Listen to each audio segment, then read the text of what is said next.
सबसे पहले आप सभी को प्यार भरा नमस्कार।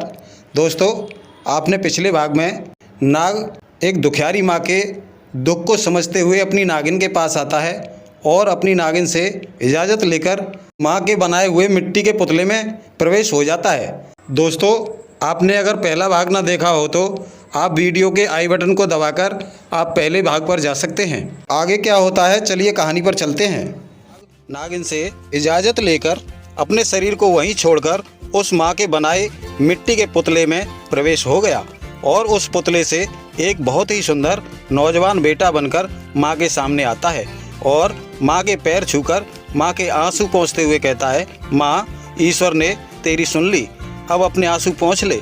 अब तेरे पति का यानी मेरे पिता का कल का अंतिम दिन नहीं होगा और ना ही तेरे नगर में जग हंसाई होगी और ना ही अब बेटी वालों के यहाँ तेरी इज्जत का फालूदा होगा। फिक्र न कर माँ, अब मैं आ गया हूँ, सब ठीक हो जाएगा। माँ ने जैसे ही अपने सामने अपने बेटे को देखा तो माँ को अपनी आंखों पर यकीन नहीं हो रहा था कि कोई बेटा आएगा और उसे धीरज बंधाएगा।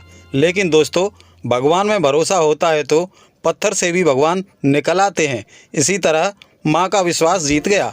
बेटा सूर्यकांत अपनी माँ को लेकर उसी रथ में पहुँच गया जिसमें पर्दे लगे थे और माँ से कहा, माँ, जिस तरह तूने 20 साल गुजारे हैं बारात की चढ़ाई तक मुझे वैसे ही रखना, जिससे माँ तेरी निष्ठा पर कोई सवाल ना उठे। अब काफ़ी रात बीत चुकी है, अब आप सारा दुख भुलाकर निश्चिंत होकर सो जाइए और तुम्हारे आंचल में मैं भी सो जाता हूँ। और माँ बेटा पर्दे वाले रथ में जहाँ बांधी पहले से सोई हुई थी उसमें जाते हैं और सो जाते हैं। भोर होते ही बांधी जब जागी तो महारानी के साथ एक युवक को सोए हुए देखा तो बांधी ने पूछा, महारानी, यह विप्र कौन है? तो रानी बोली, बांधी, यही तो मेरा बेटा है जो 20 साल के बाद आज मुझे मिला है। ये वही बेटा है जिसे तुम 20 साल से छुपाए घूम रहे थे। रानी की बातें सुनते ही बांधी बोली, धन्य हो देवी आपकी निष्ठा, धन्य हो आपका विश्वास, धन्य हो आपकी ईश्वर भक्ति। आपकी भक्ति ने तो आपके साथ साथ मेरा भी जीवन संवार दिया। सुबह होने के बाद सभी बाराती, राजा, सैनिक, सभी लोग फिर से चलने के लिए तैयार होते हैं और बारात को लेकर गंतव्य की ओर चल देते हैं और शाम को अपने गंतव्य पर पहुंच जाते हैं जहां सभी बारातियों का भव्य स्वागत होता है और बारात को चढ़ाने की तैयारी होती है। तो दूल्हे के लिए खास तैयारी के साथ रथ मंगवाया जाता है और दूल्हे को बैठने के लिए आमंत्रित किया जाता है। दूल्हे को महारानी और दासी दोनों अपने बेटे को लेकर आती हैं और खास रथ में बैठाती हैं और बारात की चढ़ाई शुरू होती है। सभी बारातियों की और सभी नगरवासियों की नज़र जब दूल्हे पर पड़ती है तो दूल्हे की सुंदरता को देखकर सभी लोग अचंभित होते हैं और कहते हैं, रानी ने शायद इसी सुंदरता के कारण अपने राजकुमार को 20 साल किसी को नहीं दिखाया था। इसकी सुंदरता के सामने तो कामदेव भी शर्मा जाएं। यह राजकुमार है या फिर कोई देवलोक का देव।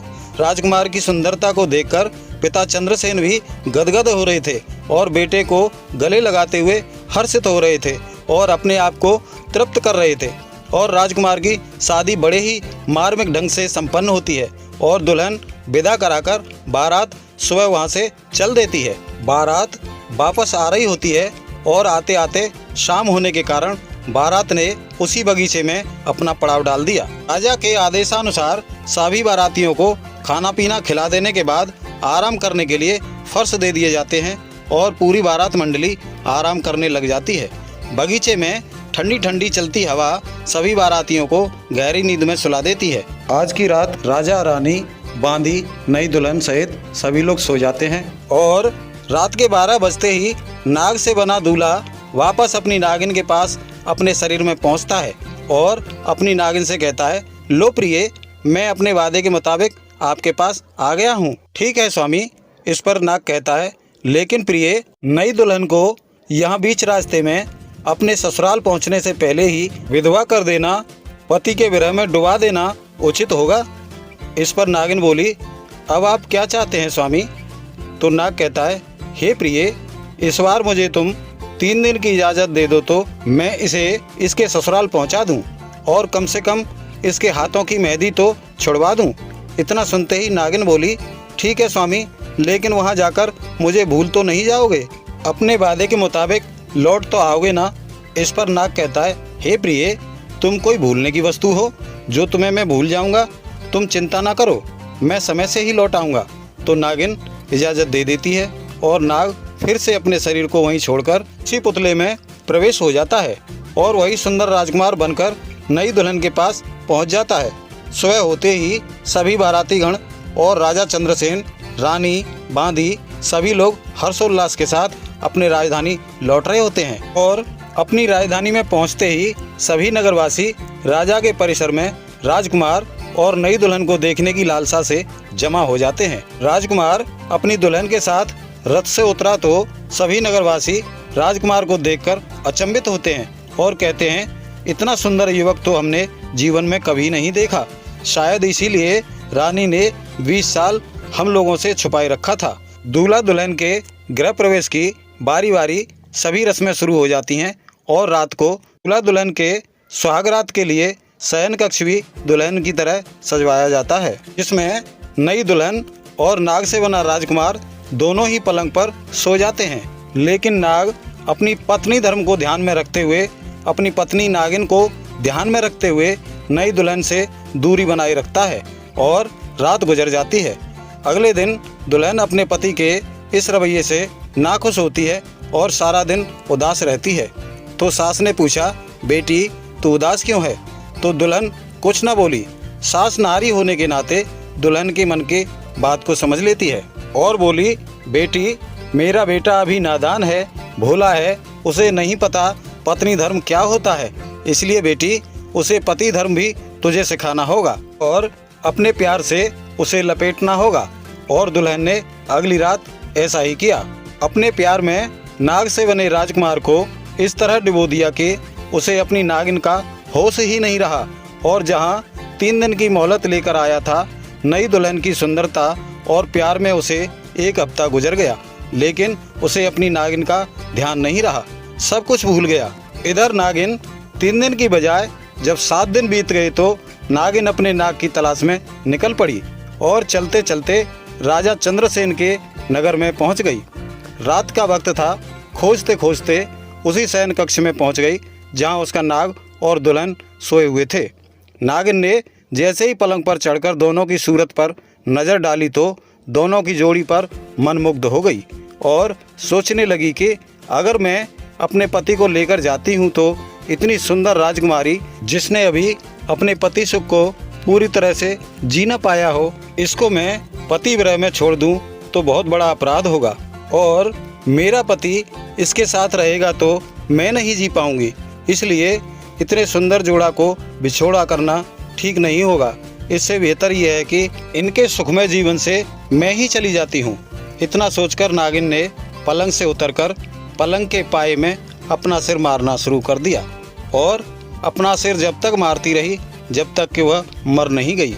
नागिन वहीं मर जाती है और जब सुबह होती है तो नाग से बना राजकुमार और दुल्हन राजकुमारी जागते हैं तो राजकुमारी की नज़र उस मरी हुई नागिन पर पड़ती है तो कहती है, स्वामी हमारे कक्ष में यहाँ नाग कैसे? इतना सुनते ही सूर्यकांत ने भी नागिन पर नज़र डाली तो नज़र डालते ही अपनी नागिन को पहचान लिया और बोला, यह कोई नाग नहीं है, यह मेरी धर्मपत्नी है और इसी की बदौलत आज मैं आपके साथ हूँ, जिसने हम तुम दोनों को एक बिस्तर पर देख लिया और हमारे तुम्हारे जोड़ा को ना बिछड़ना पड़े, इसलिए इसने अपनी जान दे दी। इतना सुनते ही राजकुमारी ने उस नागिन को आदर के साथ सिर झुकाया और नागिन की आत्मा की शांति के लिए भगवान से प्रार्थना की।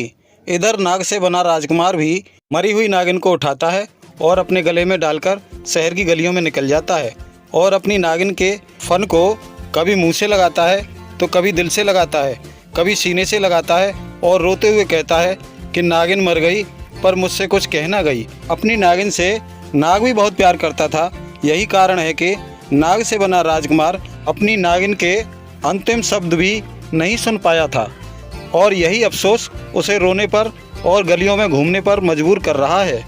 और नाग से बना राजकुमार अपनी गर्दन में अपनी नागिन को डालकर रोते हुए बिलखते हुए घूम रहा है कि काश मैं अपनी पत्नी के पास पहुंच जाता तो आज मुझे अपनी जान से प्यारी नागिन को खोना नहीं पड़ता। हे नाई, क्या तू अपने सवाल के जवाब से संतुष्ट है? हाँ महाराज, मैं पूर्ण संतुष्ट हूँ। आपने बताया वही सत्य है।